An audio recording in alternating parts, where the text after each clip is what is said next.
जय हिंद दोस्तों, कैसे हो सब। उम्मीद करते हैं कि बहुत ही अच्छे होंगे। दोस्तों, आज की वीडियो में हम बताने वाले, हमारा आज की क्लास रहेगा कंप्यूटर का खोज किसने किया, कंप्यूटर का पिता किसे कहते हैं, कंप्यूटर का जनक किसे कहते हैं, कौन सा कंप्यूटर कब आया, कंप्यूटर के बारे में जानेंगे, कंप्यूटर के फादर ऑफ कंप्यूटर के बारे में। तो सबसे पहले हम देखते हैं, हमारा हेडिंग रहेगा फादर ऑफ कंप्यूटर, कंप्यूटर का जनक किसे कहते हैं।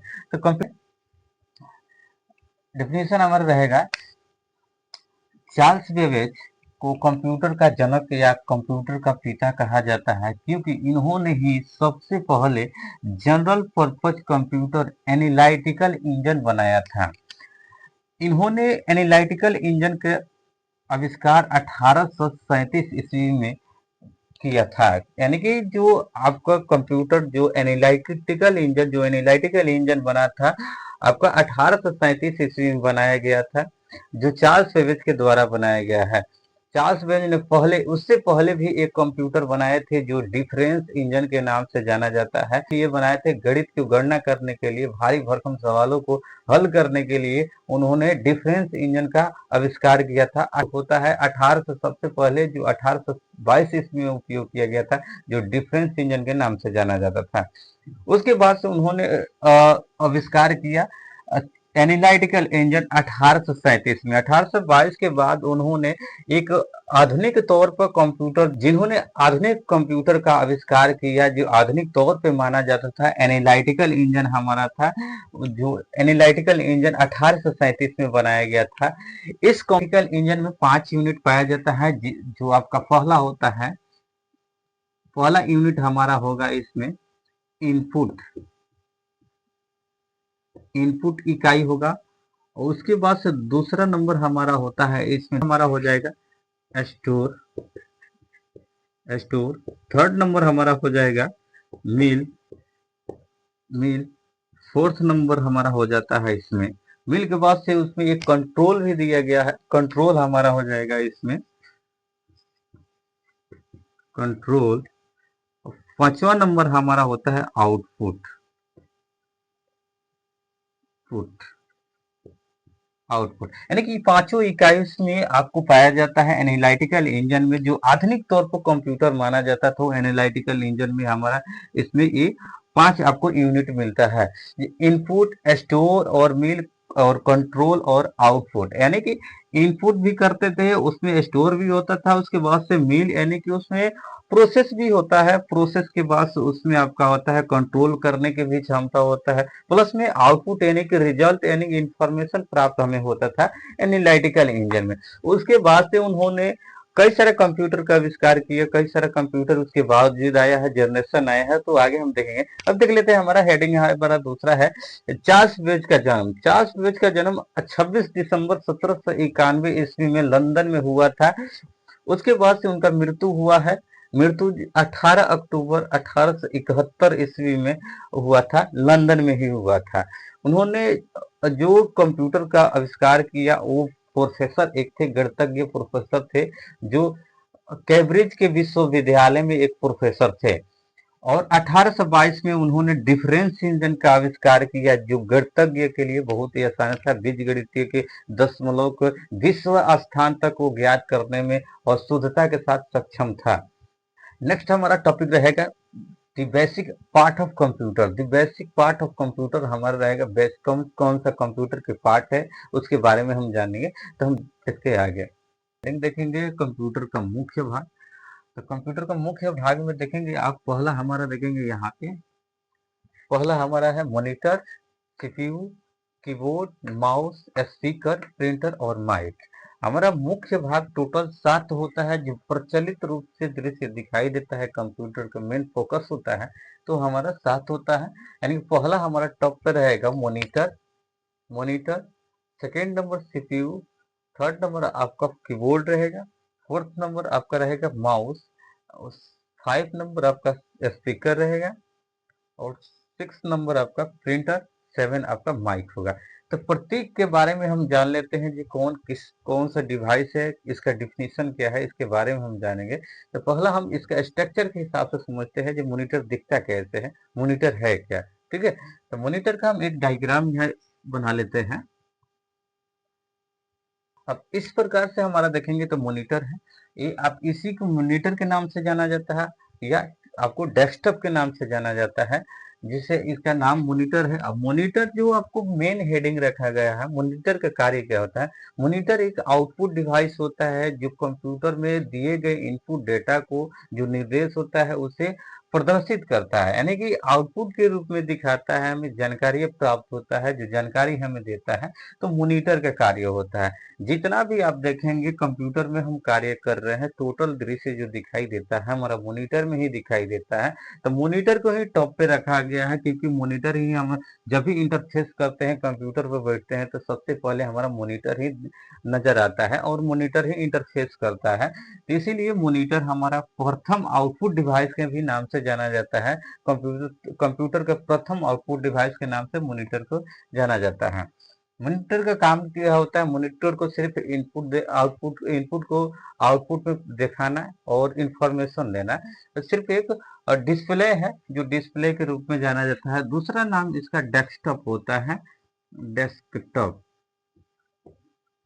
डेस्कटॉप या मॉनिटर के, यानी कि मॉनिटर के नाम से जाना जाता है। ठीक है, तो मॉनिटर हमारा ये मॉनिटर हो जाएगा। अब इसी में देखेंगे तो सीपीयू, सीपीयू का पूरा नाम होता है central processing unit, central processing unit, central processing unit. यानी कि सीपीयू का कार्य क्या होता है? सीपीयू कार्य होता है डाटा को प्रोसेस करना। जो यूजर इनपुट करता है डाटा, उसे वो प्रोसेस करता है, यानी कि अपने अंदर क्रिया करता है, समझता है, उसके बाद वो आउटपुट मॉनिटर में प्रोवाइड करता है, मॉनिटर पर दिखाई देता है। जो भी हम कार्य करते हैं, जो भी कीबोर्ड के माध्यम से इनपुट देते हैं, चाहे किसी के जरिए इनपुट हम करते हैं, निर्देश देते हैं, तो जो भी कार्य होता है सीपीयू के अंदर होता है, यानी कि सेंट्रल प्रोसेसिंग यूनिट। अब यहाँ स्ट्रक्चर इसका भी बना लेंगे। सीपीयू एक डाबा की तरह आप देखेंगे तो डाबा की तरह होता है, जैसे ऐसे एक आपको मिलता होगा, ये सीपीयू है। सीपीयू आपको यहाँ एक बटन मिलेगा जो आपको ऑन ऑफ करने के लिए होता है, जो आपको शट डाउन तथा स्टार्ट करने के लिए, ये स्टार्ट बटन हमारा होता है सीपीयू में, स्टार्ट बटन। ठीक है, कुछ सिस्टम में पीछे भी दिया होता है, कुछ में टॉप पर दिया रहता है, कुछ डाउन में दिया रहता है, वो अलग होता है, उसके मैन्युफैक्चर के हिसाब से होता है कैसे वो उसका सिस्टम बैठा है। तो हमारा ये हो जाएगा सेंट्रल प्रोसेसिंग यूनिट। अब इसमें क्या होता है? ये आपका कनेक्ट होता है, जो कनेक्ट यहाँ दिखाई कनेक्टिंग होता है, और एक इसमें से पावर केबल लगा रहता है। पावर केबल जो भी आपका बोर्ड में कनेक्ट होगा, इलेक्ट्रिक बोर्ड में, यहाँ पे कनेक्ट होगा। और एक कीबोर्ड का भी डायग्राम हम जनरेट कर लेते हैं यहाँ पे,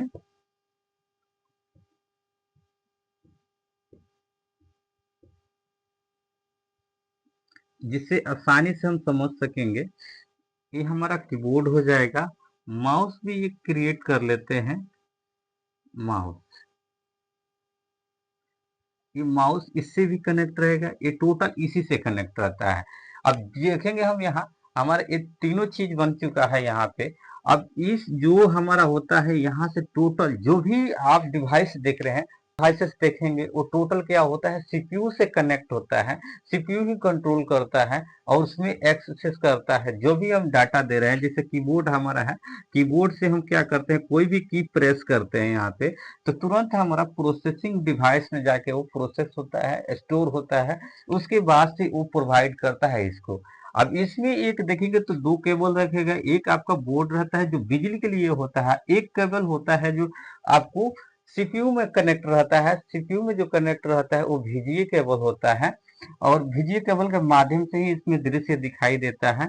आपको ये कीबोर्ड इससे कनेक्ट रहेगा, यूएसबी इसमें कनेक्ट रहेगा, ये माउस रहता है यहाँ कनेक्ट रहता है। माउस से हम क्या करते हैं वो आगे पढ़ेंगे। अब देखेंगे सेंट्रल प्रोसेसिंग यूनिट का, जो हम यहाँ से की प्रेस करेंगे, कोई भी इसमें से की प्रेस करेंगे तो तुरंत इसके पास जाएगा, उसके बाद से इसमें प्रोसेस होगा। इसमें जो मेमोरी स्टोरेज डिवाइस है और जो प्रोसेसर लगा हुआ है उसमें प्रोसेस करता है, समझता है, उसके बाद से रिजल्ट इसमें हमें प्रदान करता है। ठीक है, तो ये हमारा सीपीयू का कार्य होता है। सीपीयू कार्य क्या होता है? प्रोसेस करना यानी कि क्रिया करना, समझना। सीपीयू का भी 3 भाग होता है, एक सीयू, एक एमयू, एक एएलयू।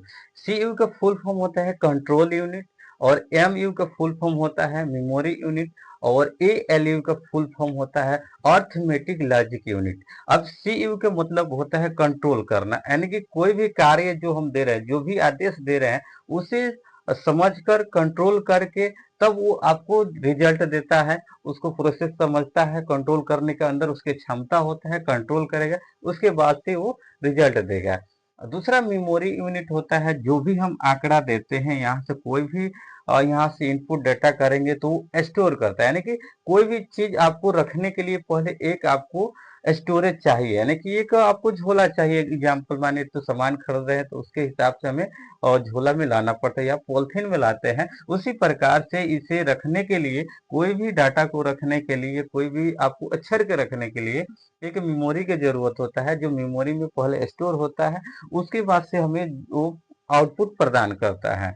दूसरी चीज इसमें देखेंगे आपको एएलयू का कार्य क्या होता है, अर्थमेटिक लॉजिक का, यानी कि वो गणना करना, यानी कि जितना हम गणना से संबंधित, यानी कि गणितीय से संबंधित जो भी हम सवाल दे रहे हैं, जो भी इनपुट उसे कर रहे हैं, तो वो जो आपको एएलयू भाग होता है वो संभालता है। ठीक है, तो आगे के आप टॉपिक में पढ़ेंगे, आप अगले चैप्टर में पढ़ेंगे तो उसके बारे में हम समझाएंगे विस्तार से कैसे उसका प्रयोग होता है। अगला हम जान लेते हैं कीबोर्ड का।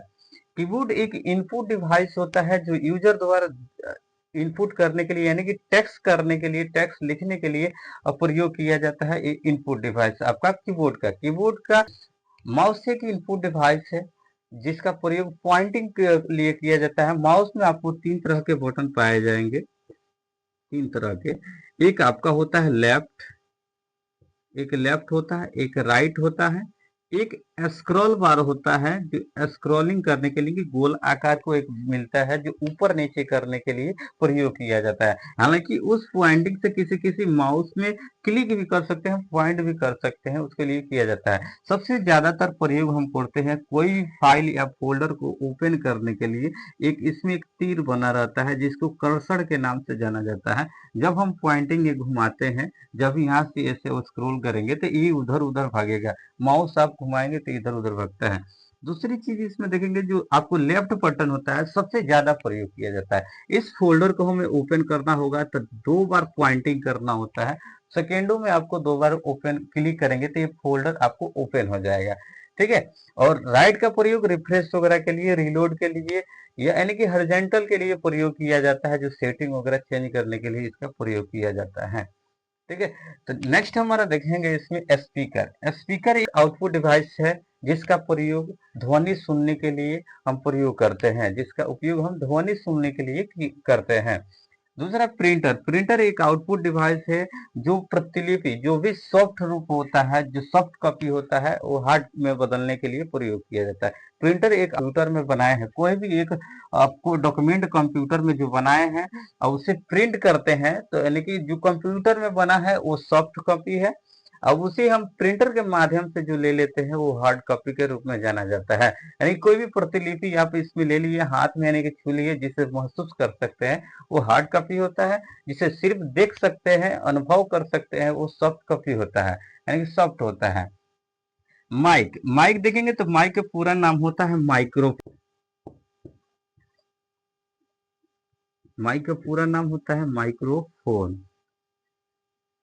यानी कि माइक एक इनपुट डिवाइस है जिसका कार्य होता है निर्देश देना, यानी कि हम माइक के जरिए निर्देश देते हैं। जब भी आप कोई जाएंगे, प्रोग्राम वगैरह में जाते हैं या शादी ब्याह में जाते हैं, तो गाना वगैरह जो बजता है, जो लोग स्त्री लोग गाना गाते हैं, या कोई भी जो आपको म्यूजिशियन होता है, गाना गाता है, सिंगर वगैरह, वो माइक के माध्यम से ही इनपुट करता है। तो माइक से जब हम इनपुट यहाँ करेंगे, एक माइक यहाँ कोई भी माइक ले लेते हैं, यहाँ से इनपुट जब हम करेंगे तो इसके अंदर जाके क्रिया करेगा। उसके बाद से जो स्पीकर है, स्पीकर पर जाके हमें आउटपुट मिलता है। यहाँ से ये माइक से आवाज देगा, इसमें प्रोसेसिंग होगा, उसके बाद से आउटपुट मिलेगा हमारा स्पीकर के जरिए, यानी कि ध्वनि सुनने के लिए हम स्पीकर का प्रयोग करते हैं। तो ये हमारा 7 टॉपिक आपका फाइनल हो गया। मिलते हैं अगले वीडियो में। अगर वीडियो अच्छा लगा हो तो वीडियो को लाइक करें, चैनल पर नए हो तो चैनल को सब्सक्राइब करें और वीडियो शेयर करें, ताकि